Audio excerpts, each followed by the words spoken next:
Hey guys, I hope you're doing well. We're getting ready to do another lesson here. I did want to take just a minute to kind of just run a thought by you. You hear a lot of people talk about like motivation. You know, like, oh, you just got to stay motivated. You got to motivate yourself to do stuff. Like, well, that's good, but there is a limit to motivation, because to stay motivated, you have to motivate yourself every day. And motivation is like an emotion, and your emotions can change. And so that's not a really good measure for, that's not a really good idea to just like run your whole life on just motivation and emotion. A better thing to do is develop good habits, okay? There's a John Maxwell book. He talks about, you don't actually control your future. What you do control is your habits, and your habits is what dictates your future. So just kind of keep that in mind as we're kind of working through things, and you find yourself trying to get motivated to drum and practice. Nah, man, it's not that. You got to set a good habit every day. At a certain time, you block out a 45-minute schedule section of your day or whatever you got to do, and you just go at it, and you get at it, and you drum and you get better. I'm going to help you with the getting better part. You've got to help yourself with the good habit part. Does that make sense? Cool. All right. I know last week we talked about double strokes and multiple bounce, right? And letting the stick bounce. I think we started shade tree, right? Getting into big rolls. That sounded terrible. You get the idea though, right? So we're working on rolls, but all at kind of a one height thing. This week we're going to take that multiple bounce concept and apply it to two height drumming. Because again, you've got to have dynamics and different stick heights, or else your drumming is going to be really boring, right? You can take this simple thing, right? Just triplet roll, right? And that would be boring. But if you went, all of a sudden that's more interesting, because we've added shaping and dynamics to it, right? So that's what we're going to get into today. Let's pull up, let's see. I've got page 59, yes.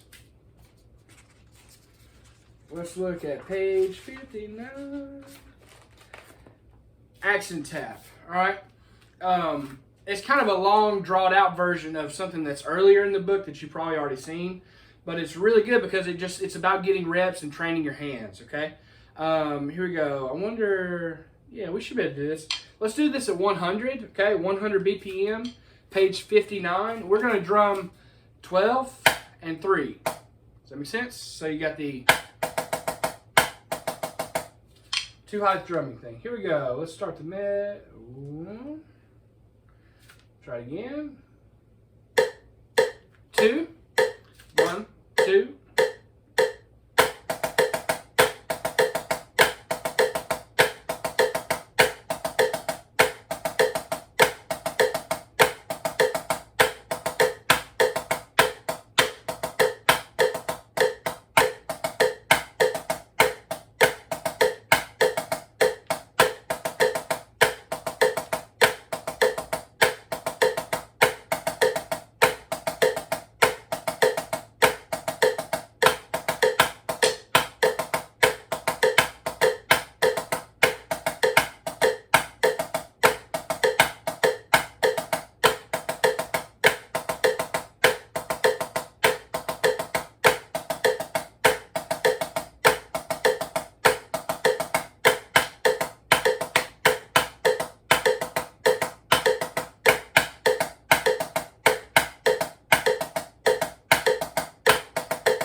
Cool.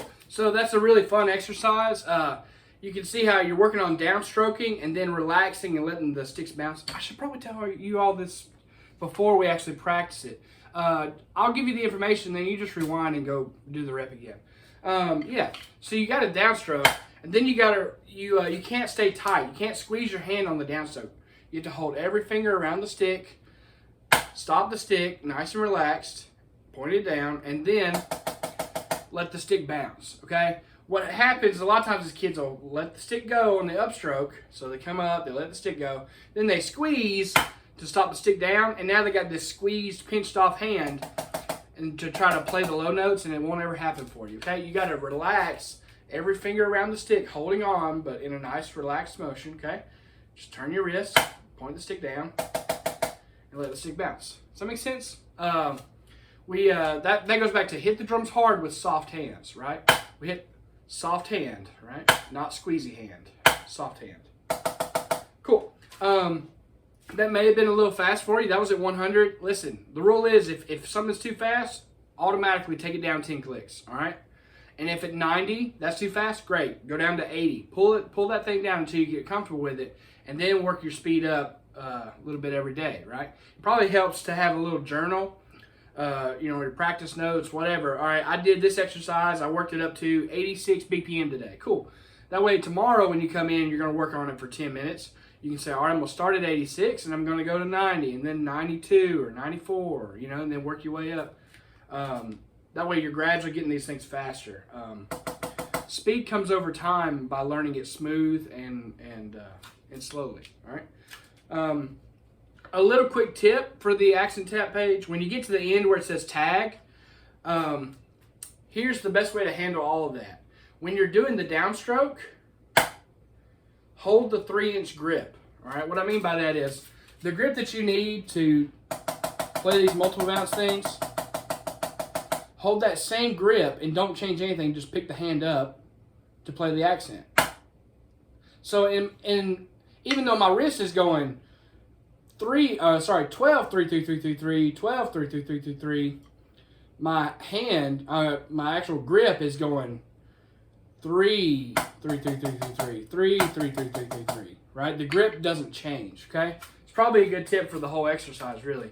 And that way, when you get to the things where it's moving straight into it for, 1 E and a, and you have to go straight into the taps, if you hold a 3-inch grip in your hand,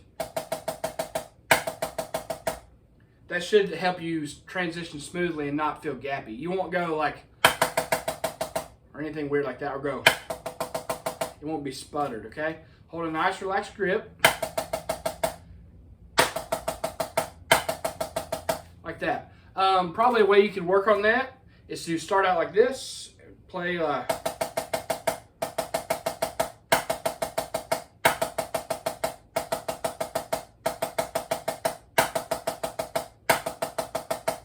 and don't change your hands, okay? When you go to the accent is got to do with your wrist turn, not your grip, okay? Don't change your grip, and you're gonna be fine, and you'll be able to play through the rest of that exercise.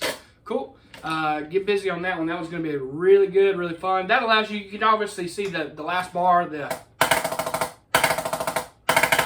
when you get into the kind of double hand, kind of single stuff. That kind of fun drumming stuff. That comes from this exercise. It sets you up beautifully. All right. The next exercise we're going to look at in our multiple bounce journey is page 37. Yep, let me go ahead and get to it. Page 37. Where are we at? Correct Diddles. This is a really good exercise because we need to get into like the rudiment tap drags. Tap drags are a triplet, triplet, triplet, triplet.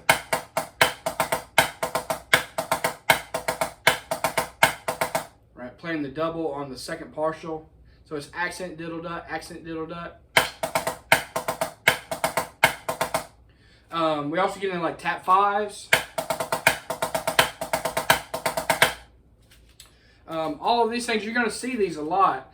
But you normally see them written in a triplet form, right? Triplet, triplet, triplet. That's usually the way you kind of feel that and you see that written. Correct Diddles takes that triplet feel but puts it back in a duple. So instead of bakata, bakata, bakata, it goes bakata, bakata, bakata, bakata. And the reason that's important is because you want to square up the rhythm, okay? going bop da da dum is easier to square up than bop da da dum, bop da da dum, because you can slur that. You can go.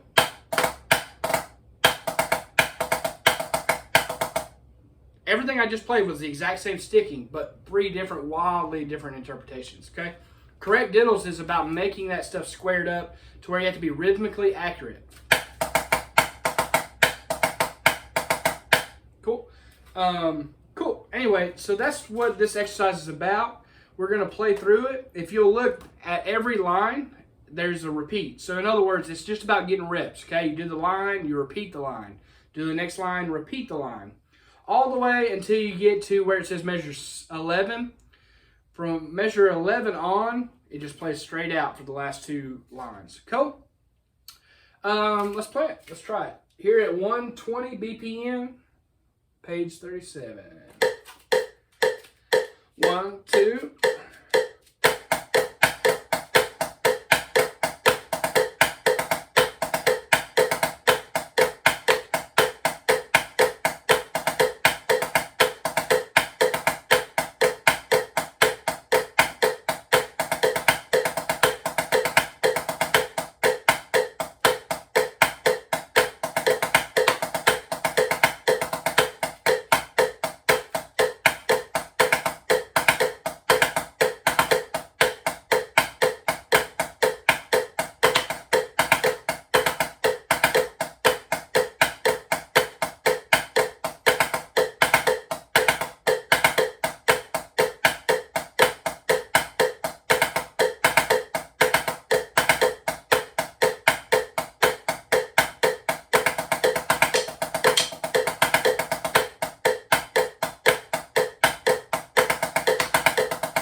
So I think I explained the first 2 lines of this exercise is really working on correct rhythms for like tap drags and then tap 5s. The next line, the 3rd line, if you'll notice that double, it has a double accent on it, okay? That's the way you want to treat that. There's some other rudiments that come later on that are really fun, and it requires you to play a double accented that bounce up like that. All right, you don't want to think of it as a, see the difference? One is, the improper one would be to downstroke it, right? If you're doing that, when we downstroke doubles, the tendency is to crush it really tight. So instead of being nice and open and going, you would hear it, if you were downstroking it, you would hear more of a, here it's instead of da-ba-da-ba, it ends up crushing that rhythm down smaller than it needs to be, okay? Everything we play has to be rhythmically correct, all right? That's the only way we can get multiple people to sound great playing together. All right. Looking onto the next line here, it kind of has that double accented. That rudiment would be like a herta. For those who don't know what a herta is, it's just right, left, right, left, right, left, right, left.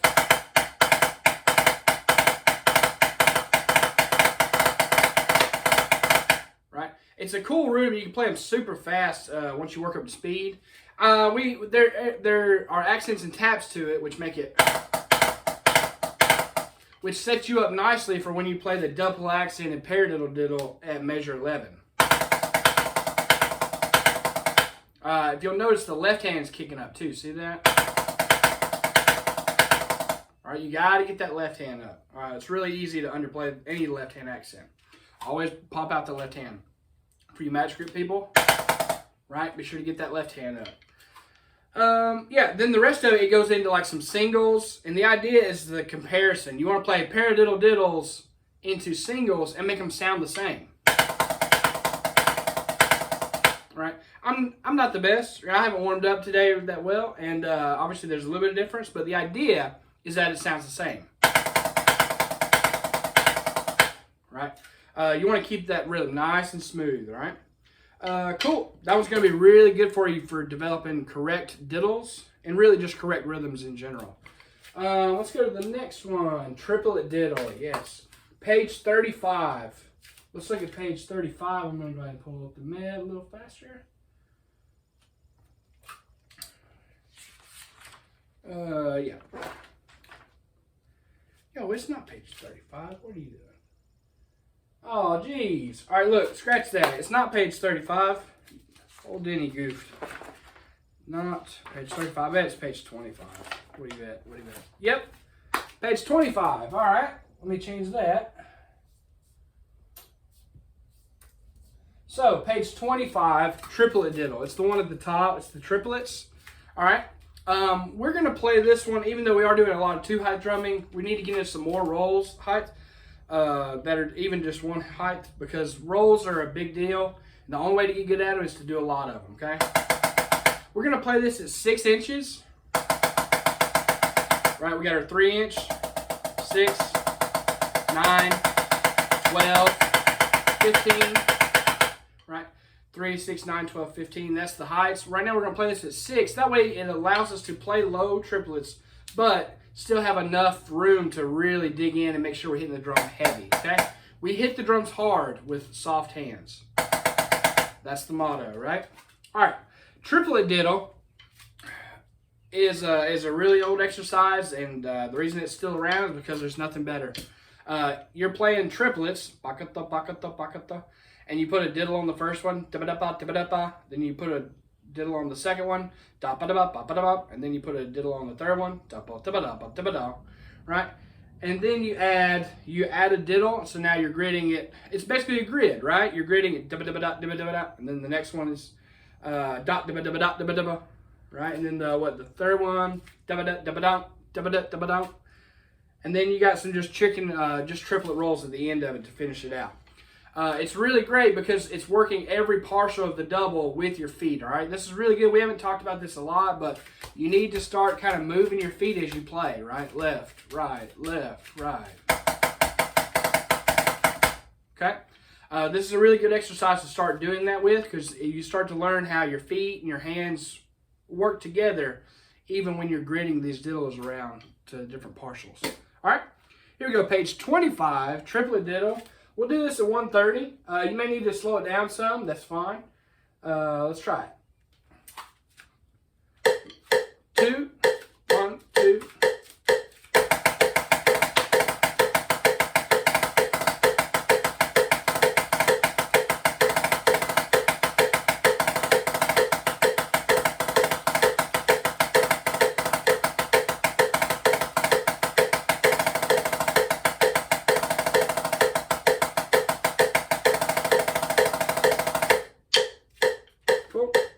Might be a little higher than 6. My bad. You may want to check that out. Make sure you're getting down to the right height. Here's the thing I probably need to bring up in this exercise, but you need to remember this for every exercise. Don't just start at the top and play it down. All right, I'm doing that here for you because I don't have I can't make a 3-hour video to have you practice through these things. So I'm kind of giving you the overview of this is the exercise, and here's what you need to do to go practice it. But with these things, don't treat it with any exercise, but let's just use this as an example. You don't want to play the whole thing down at once. You want to actually get better at each skill set, okay? So if I was by myself and I was getting ready to march with a group of people and I had to learn this exercise for the first time, I would not try to play the whole thing down. I would play the first bar, right? So I would, get like a 2-minute timer out. At least anything you play, you need to do it at least 2 minutes worth, or else you're not even practicing. Okay. So get your metronome out, get a timer out. I would do the first bar by itself just to learn it and get really comfortable with it. Right. 1, 2, ready, go.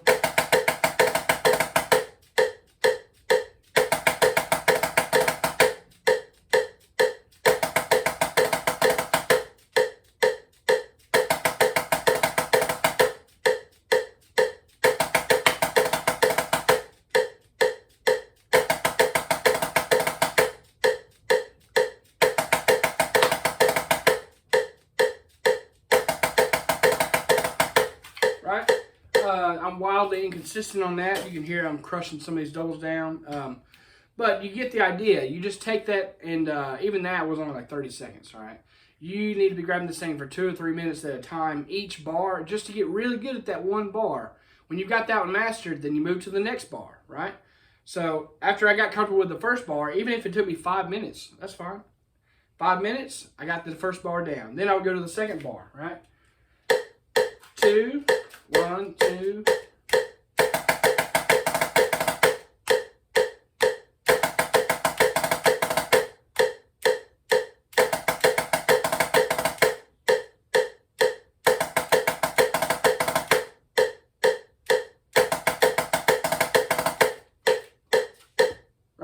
And I would just do that for 3 or 4 minutes, however long it took. If it was too fast for me, I would slow it down 10 clicks and try it.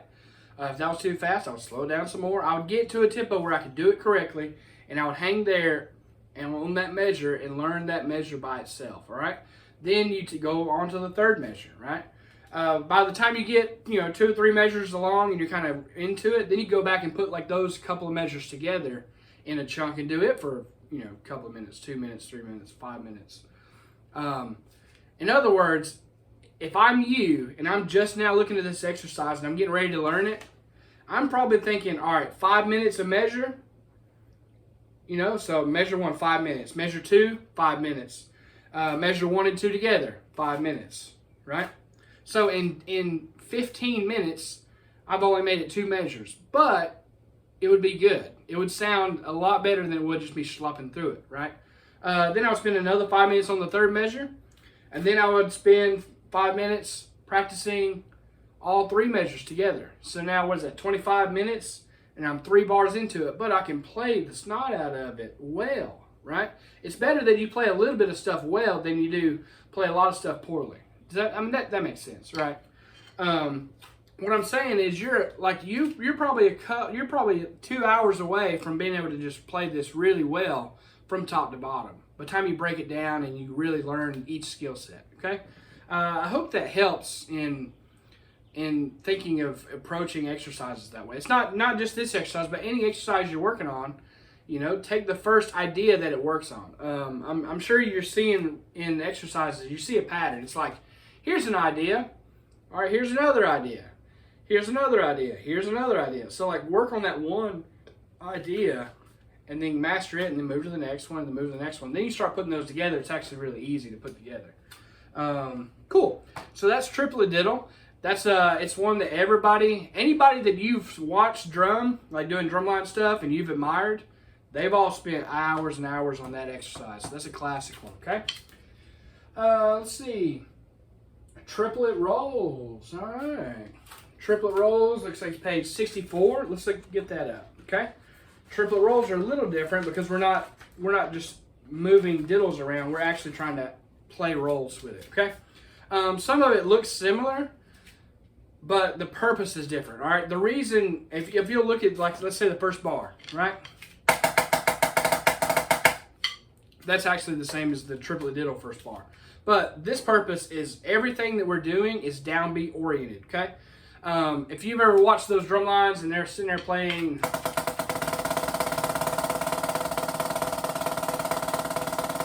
right, and they're just playing this super long roll for a long time, the way they're staying together, they're not thinking about like, oh, right, or anything weird like that. They're literally just going with their feet going, bump, bump, bump, bump, bump, bump, bump, bump, bump, bump, bump, bump, bump, bump, bump. And they're just putting their hands in time, right, left, right, left.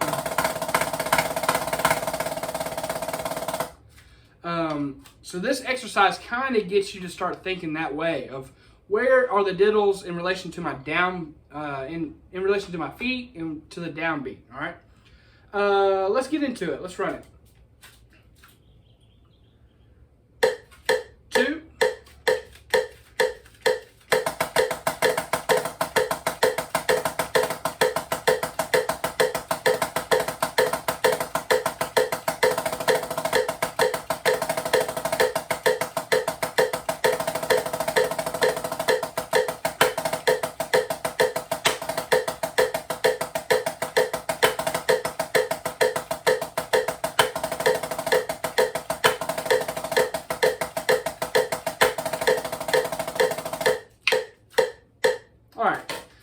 the idea there. You're putting everything with the downbeat. The last half of this, you'll notice it starts doing some tap drag stuff and some tap roll things. It's because that's very common in our music. You know, you see that type of thing a lot, where you see an accent into a roll. All right. So this kind of gets you ready for those types of passages where you're hitting an accent before a roll. It's a lot of fun. Dig into it, chop out to it. Have we talked about chops? Maybe I haven't. Chops is literally just the muscles you have, all right, built into your hands and your forearms and all that stuff to be able to play drums well, okay? There's lots of ways to build muscle. You can go to the gym and do all that, and you should do that. But one of the best ways also is to actually spend time drumming. You know, if you don't think it's hard, set a timer for 1 minute and try to play like buzz rolls for a minute.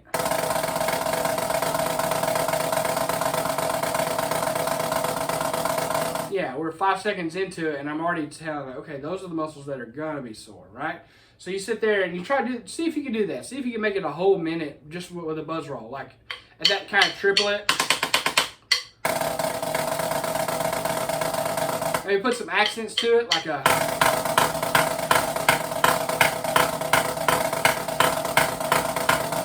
You start doing that for a minute and you realize how weak you are, all right? That's really good though, because you want to feel a little bit of burn in your muscles and get stronger. That way you can have the chops to play this stuff well. Because this is a physical activity. It's not a mental thing. We're not thinking about like, oh, it'd be nice to play rolls. It's like you actually got to grab the sticks and you got to bury into it and dig into those rolls and make it happen. And that takes muscle. It's really physical, but it's a lot of fun. Anyways, let's look at page 34. Page 34. Let's see.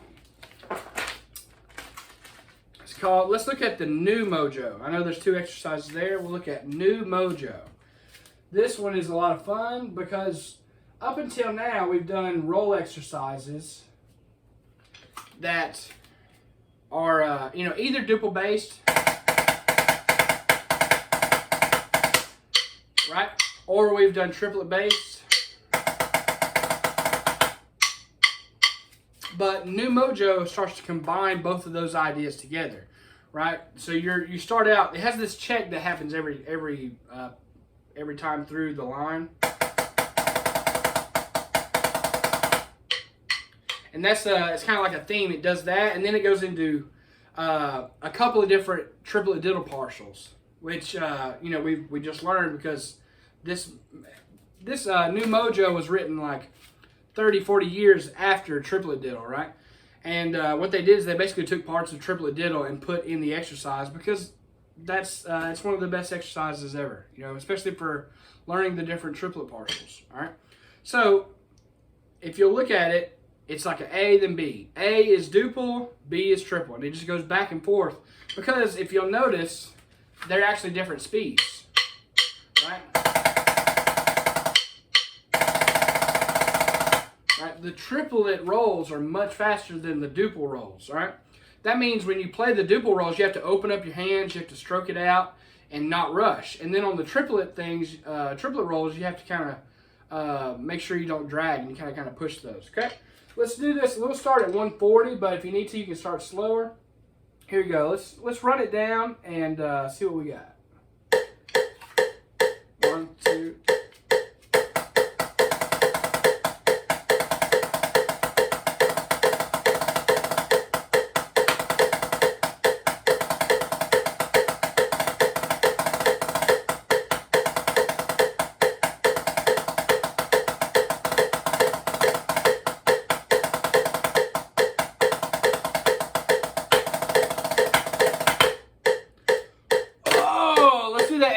again. I shout it. Do that last line again. 1, 2, ready, go.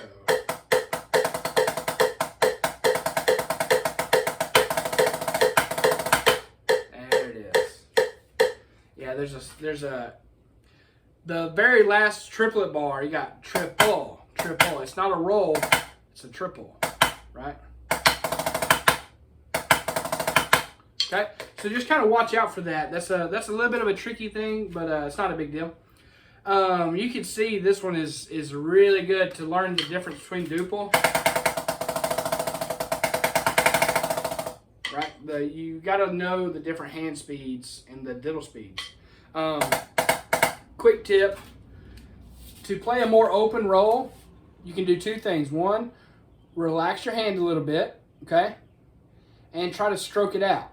All right, like turn your wrist. So when you want to play a double more open and like the Triplet Rolls, relax your hand and turn your wrist. Okay, if you do that, it's really easy to open that rhythm up. Okay, we need to play a faster roll like triplets. For those, you're going to want to apply a little more pressure in the fulcrum here, right? This, especially the front three fingers here, you want to kind of apply a little more pressure to make that diddle shorter. Okay, relax. And then I want to say just apply more pressure in the fulcrum. You won't ever hear me say squeeze, but that's kind of what you're doing. Just don't squeeze too much, right? Because squeezing always sounds bad, nearly always.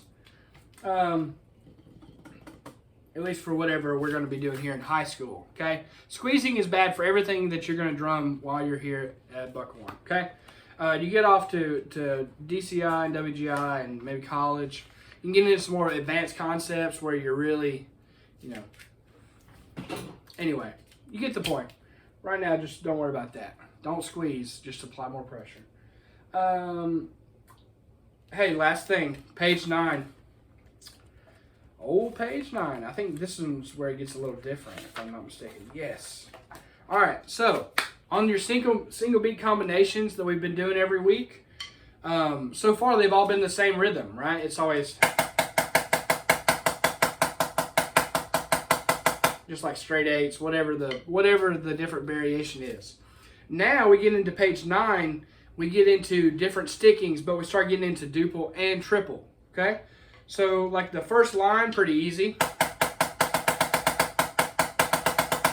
And you do that one for what, 2 minutes? Or a minute each, 2 minutes each? I think I said 2 minutes each. So just kind of pay attention to that. Like look at number 5. Number 5 on page 9, you got paradiddle, triplet, triplet, paradiddle, triplet, triplet. Right? It starts to do different stickings, and then you play the triplet. You get down toward the end, and it starts adding, there's some different variations to the sticking on the triplet as well. So look at number 22, you got right, left, left, left.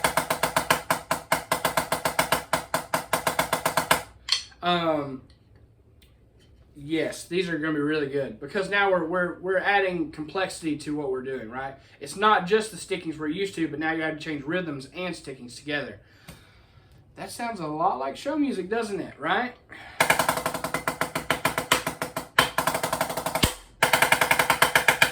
Right? You start getting into cool drumming stuff, and all of a sudden you see rhythm and sticking changes, all right? So this is like your vegetables, you know what I mean? Go do your vegetables so that way when we get into the fun stuff, you'll be ready for it, all right? You won't have to be thinking so hard about stickings because you've already done the reps on the stickings. Guys, I'm having a lot of fun doing these videos, and I hope you're having a lot of fun drumming. Remember what we talked about? You build good habits, all right? Because we're going to be quicker than not. Like, it won't be long. And things are going to be looking a lot more like normal, and you're going to have regular set schedules and things. And you want to be the person that has been prepared, you know? You want to be the person that's like having your own personal routine and goals and set practice times. That way when we finally get to drum together, you can have more fun, right? The better you are, the more fun it is. That's the secret, all right? And think about it. If you're prepared, you have more fun. People that are having more fun tend to prepare more and drum more, right? So it's this really good cycle of, oh, I'm better, so I'm going to have more fun. Oh, I'm having fun, so now I'm going to practice and get better. Oh, I'm getting better, I'm having more fun. And you see how it kind of snowballs into the next thing you know, you're like a pro and you're killing it in a good way. Anyway, go hit those exercises. Don't be afraid to break things down. Like, I would not be surprised if every time you looked at a new exercise, you just took the first measure and just got it right. Then took the second measure and then got it right. That would be the process. That would be smart. Guys, thanks. I can't wait to see y'all soon, and y'all have a good week. Bye.